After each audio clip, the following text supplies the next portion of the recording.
ಗುಣಮಯದ ಗರುವಾಯಿಯಲಿ ಝೇವಣಗೆ ಗೊಂಬನು ಭೂತದಿಂದ್ರಿಯ ಗಣದೊಡನೆ ನಿಜ ಪೌರುಷದೊಲೊದಗಿದ ಪವಾಡಿಗಳ ಗುಣವ ಝಾಡಿಸಿದರೆ ಸಮಷ್ಟಿಯ ಹಣಿತಿದಲಿ ಮುರಿದಿದಿರನಗಲಕ್ಕೆ ಕುಣಿವ ಚೌಪಟ ಬೊಮ್ಮ ಗಜವಿದನರಿವರ್ ಆರಿಂದ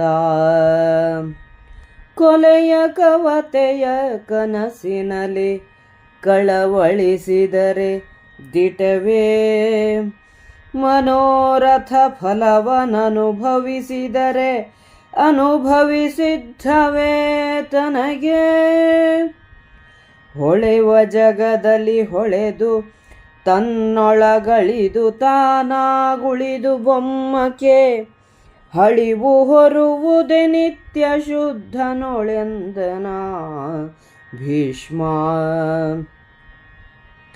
ನೋಟ ಸುತ್ತಲು ಬೇಹುದೇ ಹರಿದಾಟವಗಲಕ್ಕೆ ಬಳಕೆಯಲಿ ಮಾತಾಟ ಸುಳಿವಿನೊಳಗಳದ ಹಿಡಿಬಂದಿ ಹರಹಿನಲಿ ಬೇಟದಲ್ಲಿ ಮೂವಣ್ಣದಬ್ಬೆಯ ಕೂಟದಲ್ಲಿ ಕುರುಹಾಗಿ ಮಿಗೆ ನಿರ್ಲೋಟಿಸುವ ನಿಜದಿಟ್ಟ ಬೊಮ್ಮವಿದೆಂದನ ಭೀಷ್ಮ. ಭೂತಭವ್ಯವತ್ ಪ್ರಧಾನ ಖ್ಯಾತ ತತ್ವ ಪ್ರಕೃತಿ ಪುರುಷ ಈತ ಸಚ್ಚಿನ್ಮಾತ್ರ ನೀತನು ಪರಶಿವಾತ್ಮಕನು. ಸೋತ ನುಡಿ ಮನದೊಡನೆ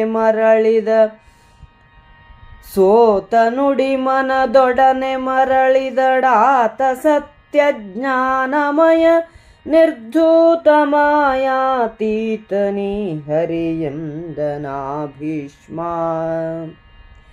ಯಜ್ಞದಧಿಪತೀತನೀತನು ಯಜ್ಞ ಪುರುಷನು ಸೃಕ್ಸೃವಾದಿ ಯಜ್ಞ ಸಾಧನ ನೀತನೀತನು ಮಂತ್ರಕಾಲಾತ್ಮ.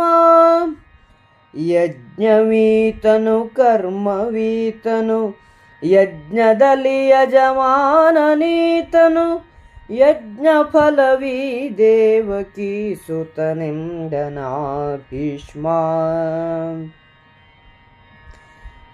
ಗುಣಗಳ ಜೊತೆಗಿರುವಾಗ ಪ್ರಾಣ ಇಂದ್ರಿಯಗಳ ಸಹಿತವಾಗಿ ಪುರುಷನಂತೆ ತನ್ನನ್ನು ಓಲೈಸುವ ಹೊಗಳುಭಟರಾದ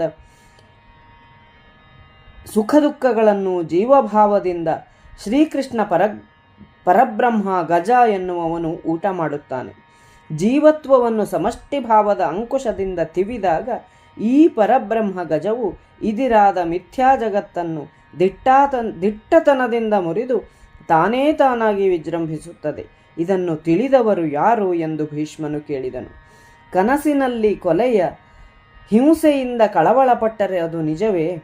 ಮನೋರಥವನ್ನು ಕನಸಿನಲ್ಲಿ ಅನುಭವಿಸಿದರೆ ಅದು ಅನುಭವಕ್ಕೆ ಬಂದ ಹಾಗಾಯಿತೆ? ಕಾಣಿಸುವ ಜಗತ್ತಿನಲ್ಲಿ ಕಾಣಿಸಿಕೊಂಡು ಜಗತ್ತು ತನ್ನಲ್ಲಿಯೇ ಲಯ ಹೊಂದಿ ತಾನೇ ಆಗಿ ಯಾವಾಗಲೂ ಉಳಿದು ಇರುವ ಬ್ರಹ್ಮಕ್ಕೆ ಅಪಕೀರ್ತಿ ಏನಾದರೂ ಬರುತ್ತದೆಯೇ? ಬ್ರಹ್ಮವು ನಿತ್ಯ ಶುದ್ಧ ಎಂದು ಭೀಷ್ಮನು ಹೇಳಿದನು. ಭಯರಹಿತವಾದ ಬ್ರಹ್ಮವು ಸುತ್ತಲೂ ಸರ್ವತೋಮುಖವಾಗಿ ನೋಡುತ್ತದೆ. ತನಗೆ ಬೇಕಾದರೆ ಸುಗುಣ ರೂಪದಲ್ಲಿ ಮಾತಾಡುವಂತೆ ತೋರುತ್ತದೆ, ಹರಿದಾಡುವಂತೆ ತೋರುತ್ತದೆ. ಇದು ಹೇಗೆ ಸುಳಿಯುವುದೆಂದರೆ ಬಹು ದೊಡ್ಡದಾದರೂ ಹಿಡಿಯೊಳಗೆ ಸಿಲುಕುವಂತೆ ತೋರುತ್ತದೆ, ಇಲ್ಲವಾದರೆ ಎಲ್ಲೆಲ್ಲೂ ಹರಡಿರುತ್ತದೆ. ಮಾಯೆಯೊಡನೆ 3 ಜನ ಅಣ್ಣಗಳಾದ ಹರಿ ಹರ ಬ್ರಹ್ಮರ ತಾಯಿ ಬೇಟವಾಡುವಂತೆ ಕೂಡಿದಂತೆ ಕಂಡರೂ ಸಾಕ್ಷಿಯಾಗಿರುತ್ತದೆ. ಇದು ಎಂದೆಂದೂ ಉರುಳದ ಅಚ್ಯುತ ಅದ್ವಿತೀಯ ವಸ್ತು ಎಂದನು. ಕಳೆದು ಹೋದ, ಈಗ ನಡೆಯುವ, ಮುಂದೆ ಬರುವ ಕಾಲಗಳು, ಪ್ರಧಾನವೆಂದು ಕರೆಸಿಕೊಳ್ಳುವ ಪ್ರಕೃತಿ ಪುರುಷ ಎಲ್ಲವೂ ಶ್ರೀಕೃಷ್ಣನೇ. ಸತ್ ಚಿತ್ ಮಾತ್ರನು ಇವನು. ಶುದ್ಧ ಅರಿವು ಇರವುಗಳಾಗಿರುವವನು ಇವನು. ಆನಂದಘನ ಪರಶಿವನೂ ಇವನೇ. ಮಾತು ಮನಸ್ಸಿನೊಡನೆ ಹೋಗಿ ಮುಟ್ಟಲಾರದೆ ಸೋತು ಹೋದರೂ ಸತ್ಯವೂ ಜ್ಞಾನವೂ ಆಗಿದ್ದವನು ಇವನು. ಪಾಪರಹಿತನು, ಮಾಯೆಗೆ ಮೀರಿದ ಶ್ರೀಹರಿ ಇವನು. ಯಜ್ಞಕ್ಕೆ ಇವನು ಅಧಿಪತಿ, ಯಜ್ಞಪುರುಷನು ಇವನು. ಸ್ರುವಗಳೆಂಬ ಯಜ್ಞ ಸಾಧನಗಳು ಇವನೇ. ಯಜ್ಞ ಮಾಡುವ ಕಾಲವೂ ವಿನಿಯೋಗಿಸುವ ಮಂತ್ರಗಳೂ ಸಹ ಇವನೇ. ಯಜ್ಞವೂ ಇವನೇ, ಕರ್ಮವೂ ಇವನು. ಯಜ್ಞ ಮಾಡುವ ಯಜಮಾನನೂ ಇವನೇ. ಯಜ್ಞದಿಂದ ಬರುವ ಅಪೂರ್ವವೆಂಬ ಫಲವೂ ಇವನೇ ಎಂದು ಭೀಷ್ಮನು ಹೇಳಿದನು.